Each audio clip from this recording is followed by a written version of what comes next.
Surprise! This isn't Final Fantasy III. I mean, it has that many dimensions, but it's not the Final Fantasy III video that I promise I am working on. I was driving home from work the other day, you see, and realized that I have a lot of opinions about a lot of things in this series, and I want to talk about them to the void of the internet. So I figured what's stopping me from doing just that about some scenes, dungeons, or even side quests from throughout the series that I like? Nothing. That's what. Now sit down, shut up, and let me tell you why Tidus' laugh scene is great. After a bit of context, and an apology for any talking I do over the scene, I ripped an old VOD because I didn't really want to replay 5 hours of Final Fantasy X to make this short video. Final Fantasy X was our first game that had full voice acting for its story, way back in 2001. Yeah, this is what you think Final Fantasy was 20 years ago, and this is what it actually was, that old meme. Voice acting was new to the series, so there was a lot of awkwardness between translation, lip syncing, and generally just getting a feel for how the flow of dialogue should go in the game. The game kind of has a reputation for wonky voice acting, and rightfully so, but this is a scene I feel gets often misrepresented. At least it used to. Maybe people actually finally figured out that there's a lot of context behind it, and it isn't just a voice actor not knowing how laughter works. We are 5 or 6 hours deep into the game. Our main character, Tidus, is struggling in his fish out of water story after being supposedly thrust 1,000 years into the future, into a world that is punished by a divine deity known as Sin, for their hubris and over-reliance on machines, or machina as they call them, that threaten to destroy the world. We found ourselves some people who, while they don't believe our story, are at least sympathetic to Tidus' lack of knowledge of the world as he came into contact with Sin, whose toxins are said to mess with a person's memories if they even manage to survive the encounter. Taken in kind of like a stray dog, we've been traveling with our new friends, of whom one is the summoner Yuna, on their pilgrimage to Zanarkand, Tidus' home city that was destroyed 1,000 years ago according to the religion of the world. Sin has been a constant threat ever since, and we've even seen its destruction firsthand in the opening scene of the game, as well as on our way to our first stop of the pilgrimage, Kilika. Sin is a massive beast of the sea with destructive powers that are definitely comparable to a god. Yuna and her guardians are on this pilgrimage to seek the power to slay Sin, even if it's only temporarily, and bring about a time of peace known as the Calm. Sin, according to our party, shows up to keep the population of mankind in check and to prevent them from sprawling out as they had previously.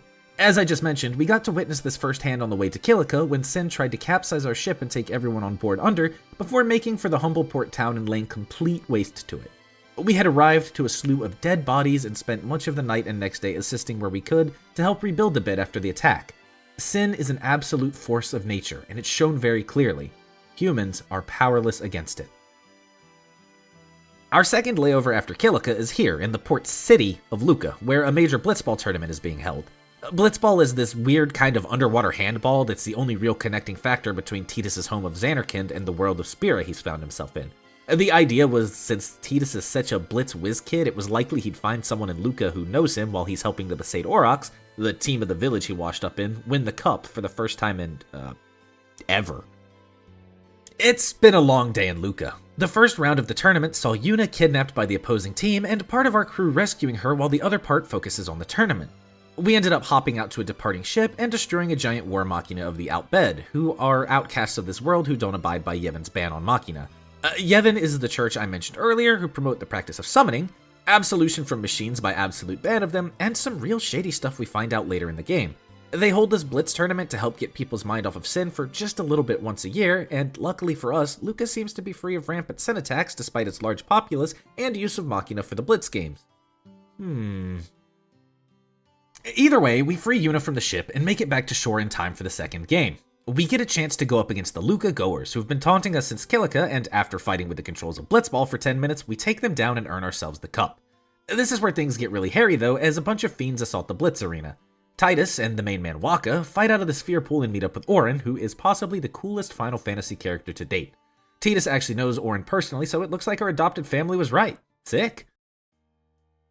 We deal with the fiends while getting a peek at the mighty summon of Seymour, who is definitely not a bad guy, but that's a discussion for another day. It's at this point that the setup for the scene I actually want to talk about begins, so we can cut the spark notes. Wakka takes off to make sure Yuna and the others are okay, and Auron pulls Tidus aside for a little heart-to-heart. Or rather, we pull him aside to yell at him, since he's the only real thing we can connect to Sin. Tidus' anger and confusion have been building for days in this world. Nothing makes sense to him, the world doesn't believe him, and fiends are constantly trying to eat him alive. So naturally, this 17-year-old kid finally has a breakdown when he meets up with someone he knows. He lets all of his frustration out on Oren with a little bit of physical aggression added in, and the old samurai just laughs it all off. Oren knew Tidus' dad and Yuna's dad, which is a fundamental impossibility according to Star Player back here, but clearly not, since if he's here, his dad could have gotten here too. In fact, Jecht, Braska, and Oren defeated Sin 10 years ago, and everyone in this world knows that. Braska died in that battle, Oren somehow came to our world to watch over us, so that just leaves Jecht, Tidus' dad. Oren gives us a lot of walk around about where Jecht is before finally dropping an absolute bombshell on this poor kid's already fragile mental state. Sin is Jecht. This is why it's so important to understand what Sin fundamentally is before going into this scene. Imagine how this would make you feel. This family friend you haven't seen in years just shows up and tells you your dad, who in Tidus' case he has a massive rivalry with, is the primeval force of this world that constantly destroys cities and takes lives on a massive scale. Tidus reacts pretty appropriately here, I'd say, and continues his breakdown, going from denial to anger to an almost silent and somber acceptance, all within the span of a minute. Oren shifts gears at this point, and instead of goading and antagonizing Tidus more, he offers him his understanding and condolences. You can really tell that the old man cares about Tidus in this scene, but he's not so great at showing it. Better than Jecht was, but we'll get to that reconciliation another day. Oren is a lot like that uncle who's really hard on you, but it's only because he knows you can do better. He wants to see Tidus succeed where he thinks he's failed, and so he pushes those expectations onto him, and Yuna too, though we don't really see that just yet. After this scene, we can head over to regroup with the rest of the party who's talking about leaving us here in Lucca still, especially since we met up with Oren. A surprise for them when Oren shows up and offers both himself and Tidus as Yuna's guardians. Favors to their fathers, he says. With that set up, we can finally get on to the meat of the scene we're really here for.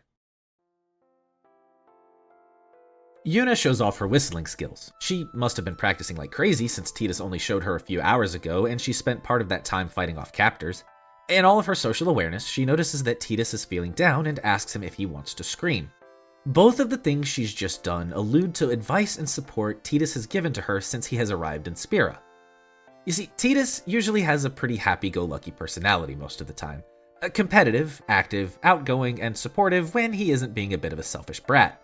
He's spent a lot of his time in Spira getting to know and supporting Yuna, and the two of them have grown close as friends due to the fact that their fathers knew each other, and as a result of that, she actually believes his story about being from an ancient holy city.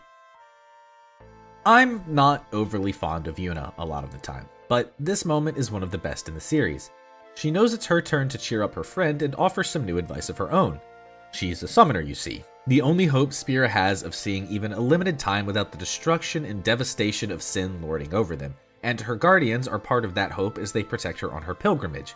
Rays of light, according to her.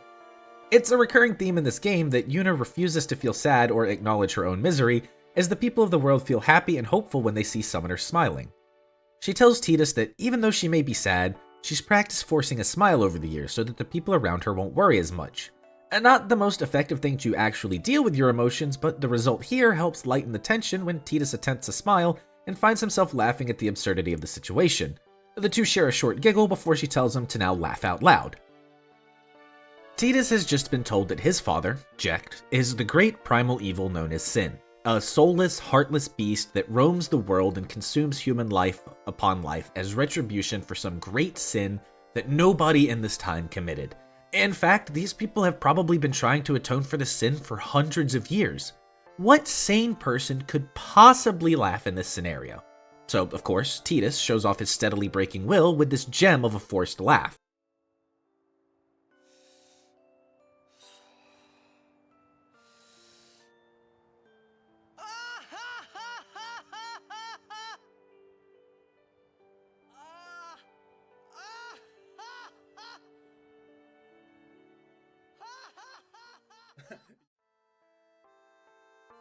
This laugh is very obviously forced. The people around him look at him like he's insane because, I mean, they don't know what's going on. Seriously, Tidus sounds like one of those wild birds that likes to wake you up at 5 a.m. with its awkward as hell calls.